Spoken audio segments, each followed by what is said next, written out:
In a rare rebuke, Canada's top court has ruled against an Ontario First Nation.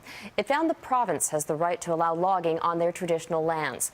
The Grassy Narrows First Nation near Manitoba's border had argued that only Ottawa has the power to administer forestry and mining because of the treaty it signed in 1873.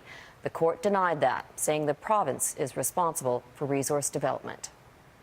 Flooding in Manitoba has caused an estimated $200 million in damage, and officials say that number will likely rise. It's déjà vu for those who lived through the 2011 floods, and officials say this could become the new normal.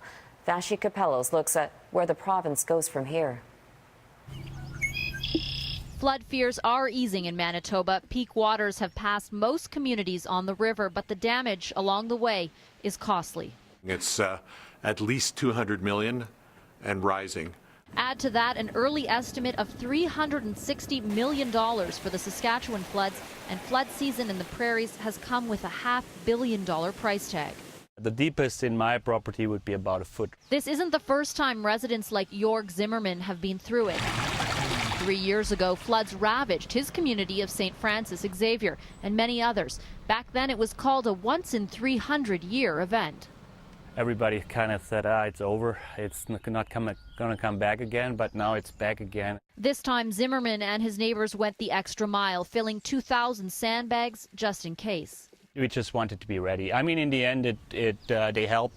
There's evidence of the 2011 floods everywhere in the province. On this property, it's the trees. You can tell where the water hit in 2011 just by looking at the watermarks. Municipal officials are frustrated. To go in and bag homes every 3 years is ridiculous. This appears to be the new normal.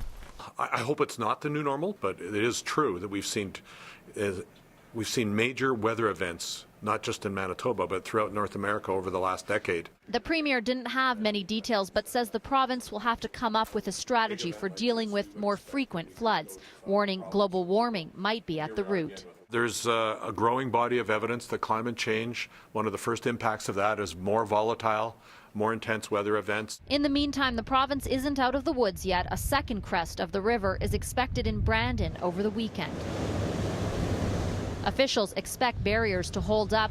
Weary residents will have to wait at least a few days, though, before breathing a sigh of relief. Vashi Capellos, Global News, Winnipeg.